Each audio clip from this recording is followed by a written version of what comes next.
오늘 본문은 예수님께서 행하신 두 가지의 사역을 볼 수가 있어요. 하나는 무화과나무 열매를 찾을 때 열매가 없어서 저주하신 그 사건이 있고, 하나는 성전에 들어가셔서 그 성전 정화 사역을 하시는 장면이 나옵니다. 두 가지 행하신 일을 볼 수 있습니다.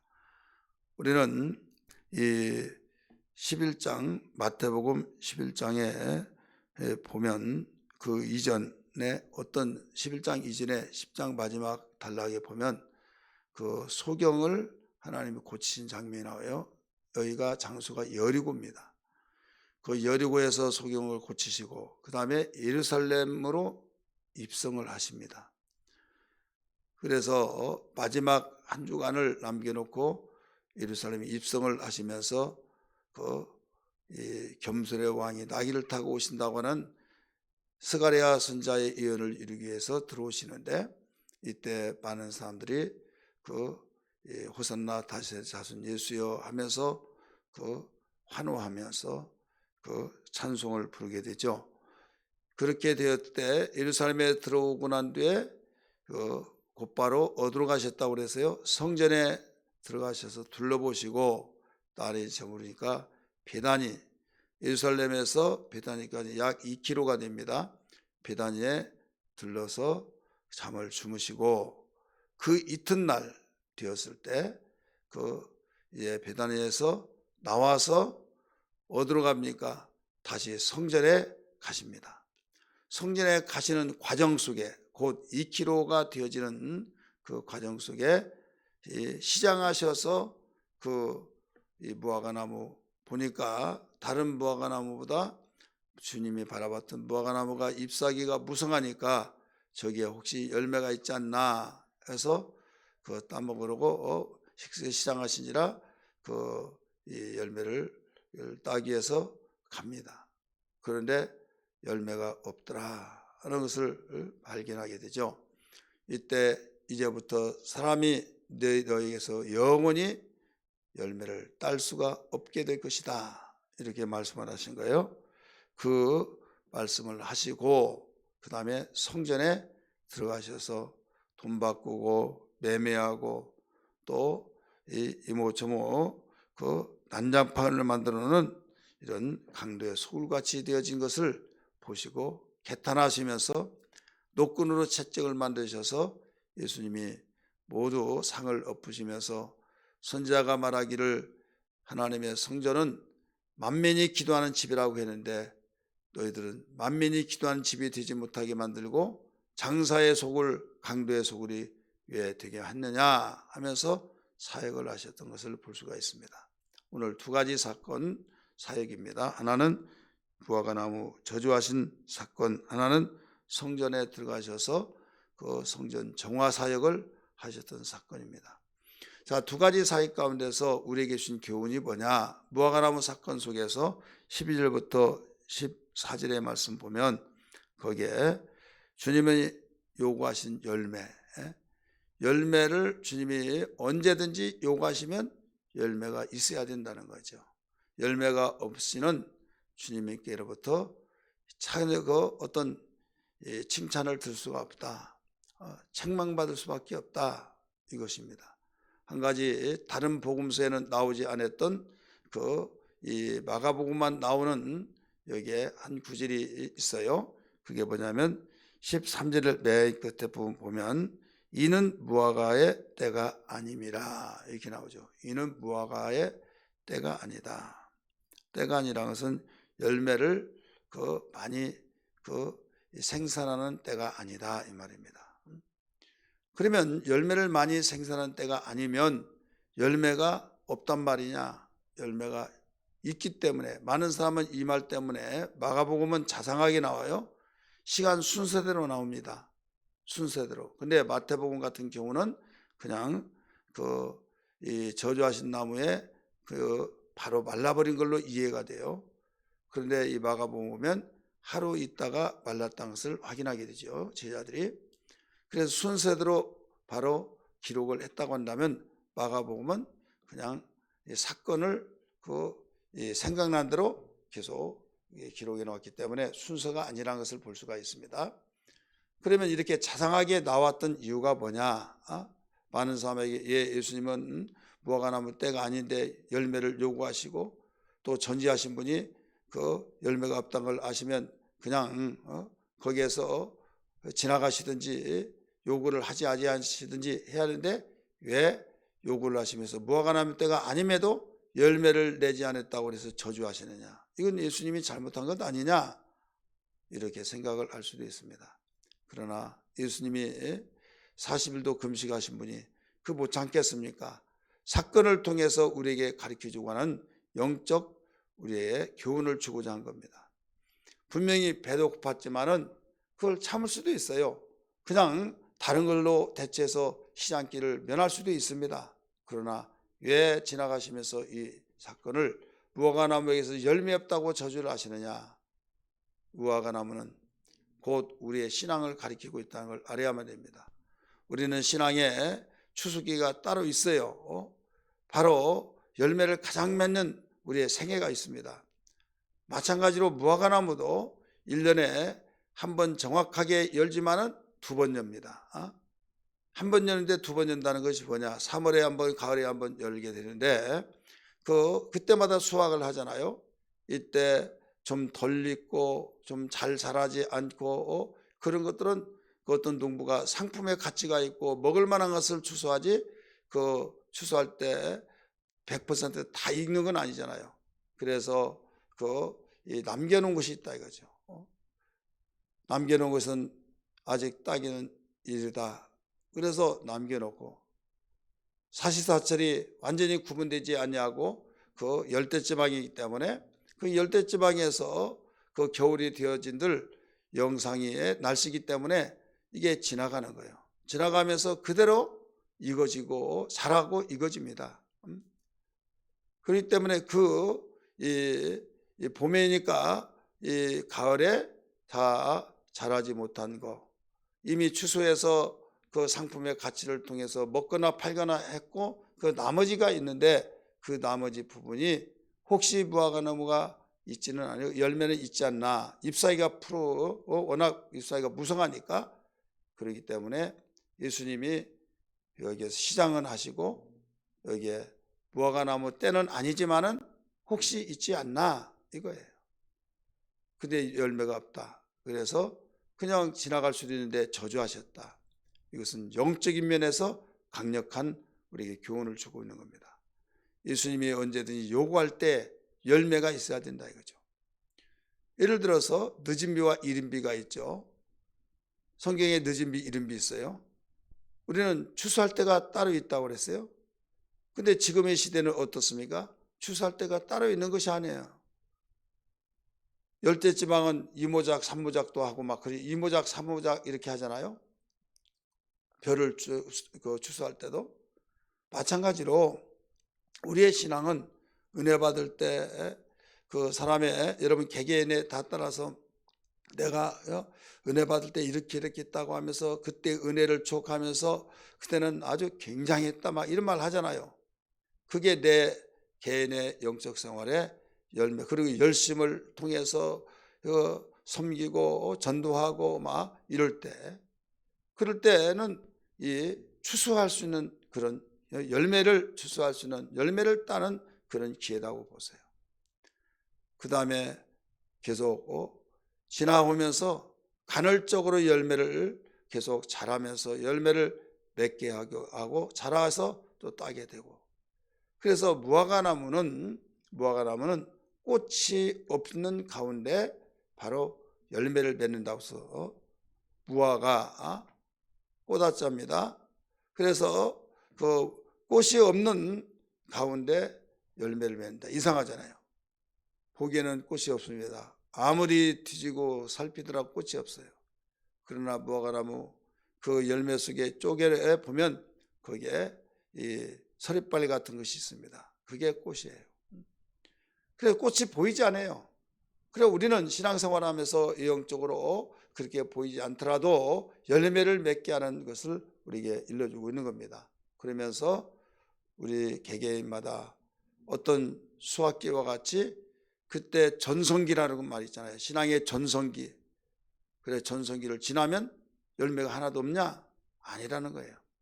열매가 간헐적으로 계속 우리의 신앙을 통해서 맺어가고 있어야 된다는 겁니다.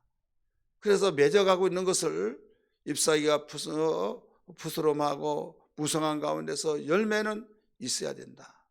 왜? 어떤 사람은 이 말씀 때가 아니가 하니까 이건 무리한 것이다. 열매 때가 아닌데 예수님이 요구하시느냐 하고 도저히 이해할 수가 없다 하는데, 이 이스라엘 무화과를 이해하지 못하면 그렇게 될 수 있으나 우리에게 영적 기원에서도 우리에게 얼마든지 여기에서 때가 아닌 전성기가 아니더라도 열매들은 가지고 있어야 된다 이거죠. 이게 기본적인 거. 아무리 흩어지고 할지라도 기본은 남아있지 않느냐. 기본적인 상식은 남아있지 않느냐. 상식까지도 없다고 한다면 이건 패륜합니다. 그렇기 때문에 우리의 신앙에 기본적인 것이 항상 깔려 있어서 하나님은 그 찌꺼기 같은 잘 자라지도 않았던 그것까지도 요구하신다 이거죠. 네가 때가 안 되면 이것마저도 이것이라도 내게 보이라는 거죠. 주님이 요구하실 때 언제 어디서나 모두 다 열매를 주님이 찾으실 때 열매가 없으면 결국 이 내용 들으면 저주받는 사람과 똑같다 이거죠. 나무가 열매가 없다고 하면 저주받는 거죠. 그래서 이제부터 영원히 너는 열매를 따먹지 못한 것이다 라고 가르쳐 줬잖아요. 14절 보세요. 예수께서 나무에게 말씀하여 이르시되 이제부터 영원토록 사람이 내게서 열매를 따먹지 못하리라 하시니 제자들이 이를 듣더라. 그렇게 하고 성전으로 들어가십니다. 오늘 우리는 무화과나무는 잘 자랍니다. 그리고 건조한 땅에서도 잘 자랍니다. 이것은 우리는 하나님의 은혜는요, 환경과 여건과 어떤 가운데서도 하나님의 은혜를 먹고 신앙은 자랄 수밖에 없다는 것을 가르쳐주고 있죠. 이스라엘 나라의 이 무화과는 국화입니다. 꽃도 없는데 국화다. 그래서 이스라엘 백성들과 똑같은 입장을 잘 가르치고 있는 거예요. 그래서 세계로 흩어져서 정말 고난 속에서도 어려움 속에서도 거기에서 열매를 맺어가는 것을 볼 수 있듯이 우리는 환난과 핍박과 어려운 환경과 여건 정말 절망의 상태에서도 열매를 맺어가야 된다 이거죠. 그러면서 언제든지 주님이 요구하시면 열매가 있어야 된다는 것을 기억하면서 주님 환경 탓하고 또 나의 처지 입장만 생각하고 다음에 열매를 많이 내드릴게요. 이게 아니에요. 항상 열매는 우리는 있어야 된다. 이것을 교훈해 주고 있습니다. 이런 일을 위해서 기도해야 될 줄 믿습니다. 두 번째 15절부터 19절까지 성전 정화 작업이죠. 성전 정화 사역 사순절 때 이미 말씀드려서 구체적인 말씀은 드리지 않겠어요. 대신 정화 사역을 했을 때 많은 사람은 잘 듣고 많은 사람은 거기에서 이 놀라움을 가지고 두려우면서 들었습니다. 그런데 거기에 정작 들어야 할 사람들은 듣지 않냐고 어떻게 예수를 죽일고 그런 반응이 나왔어요. 예수님이 하신 일의 반응은 두 가지입니다. 가슴을 찢고 통곡하며 애통하며 두려워하며 그 뜻대로 살려고 하는 반응이 있는 반면에 예수를 어떻게 하면 죽일고 하는 반응이 18절에 나옵니다. 18절 같이 읽습니다. 대제사장들과 서기관들이 듣고 예수를 어떻게 죽일까 하고 꾀하니, 예수를 어떻게 해서 죽일고 그런 가운데 꾀했다, 논의했다 이거예요. 그 이유는 많은 사람이 잘 듣고 많은 사람이 거기에서 두려움을 갖고 정말 정신을 바짝 차리니까 그것 때문에 그렇더라 이거죠. 왜? 돈 바꾼 거 다 상을 엎고 또 비둘기 팔고 양 팔고 그걸 매매하지 못하게 하고 또 이 장사하려고 하다면 왔다 갔다 하고 막 그러잖아요. 그걸 통제시키고 그러면 결국 하나님 말씀을 듣는 것보다 자기들의 장사를 위해서 자기의 유익을 위해서 그걸 싫어하고 그것을 못마땅하게 했다 이거죠. 그래서 교회를 찾아오는 것이 뭐예요? 하나님 만나러 온 거잖아요. 하나님께 예배하러 온 거잖아요. 예배를 성공시켜 하나님 말씀으로 성령으로 우리가 영적으로 하나님 만나러 오는데, 거기에서 하나님 만나러 오는 것이 아니라 자기의 개인적인 목적을 위해서 온다고 한다면 그게 싫죠. 목사님이 좀 이런 말을 좀 해줬으면 좋은데 그런 말은 언급하지도 않고, 또 그 어떤 말씀을 선포하다 보면 내 개인적인 면에서는 손실이 되고 유익이 되지 않을 것 같으니까 화가 나고 어떻게 하면 예수를 죽이고 깨야 하더라 이거죠. 여러분, 교회는 정치하는 사람을 홍보하는 것도 아닙니다.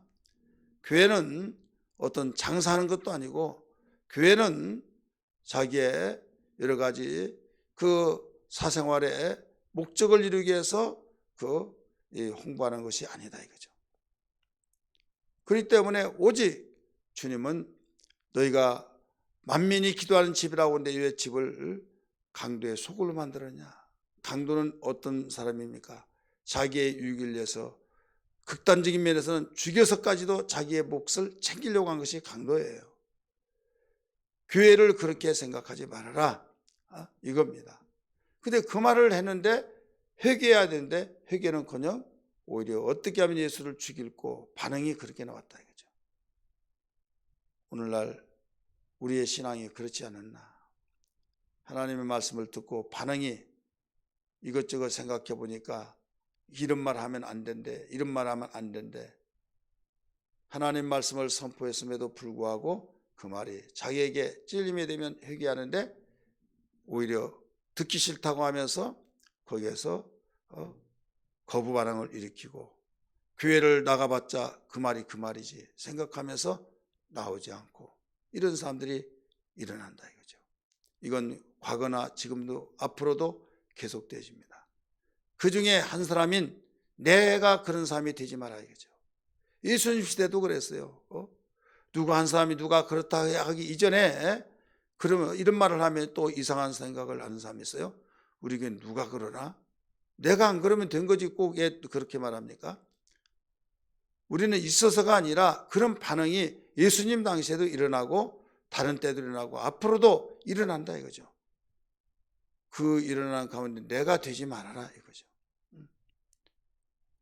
예수님이 성전 정화 작업을 하시면서 이 사역을 하시면서 기도하라, 만민이 기도한 집이다. 한마디로 봐서 하나님 만나라. 기도는 하나님 만나서 대화하는 거잖아요. 하나님 만나서 하나님께 기뻐하심을 받고 하나님께 기쁘시게 해드리고 영광을 돌리고 기도하고 찬송하고 그래야 하는데, 여기에서 거부 반항이 일어났다. 자, 거부 반항이 일어나는 모든 것들을 예배 시간에 거부 반응, 말씀을 듣고 예배하는데 거부 반응이 일어난 것은 이것은 18절의 말씀의 대상자입니다. 예수를 어떻게 죽일고, 나는 예수를 죽이려고 한 것까지 안 했다. 말씀이 싫은 것이 죽이는 거죠. 말씀이 싫고 예배가 싫고 짜증나고 무료해지고, 그래서 우리는 이런 사람이 되어서는 안 된다. 오늘 두 가지 사역 가운데서 한 가지씩 우리 붙들고 기도하는 아침 되어야 될 줄 믿습니다. 무엇보다도 하나님, 오늘 말씀을 듣고 보니 주여, 주여께서 언제든지 요구하실 때 열매를 주님께 내어놓고 이것입니다 라고 주님이 찾을 때 열매를 찾고 하나님이 기뻐하시고 영광을 받으시는 삶이 되게 하시고, 주여 말씀을 들을 때 온전히 책망받는 자가 아니라 책망을 들었다고 한다면 회개하고 돌이킬 수 있는 신앙이 들지언정 주님 거부 반응을 일으켜서 예수를 어떻게 하면 죽일고 하는 사람과 같이 말씀을 짓밟고 말씀을 저버리고 말씀을 완전히 헌신짝처럼 내어버리면서 그 말을 했던 사람을 완전히 못마땅하게 여기는 바로 이런 사람이 내가 되지 않게 하여 주옵소서. 이런 기도 되기를 주의 이름으로 축원합니다.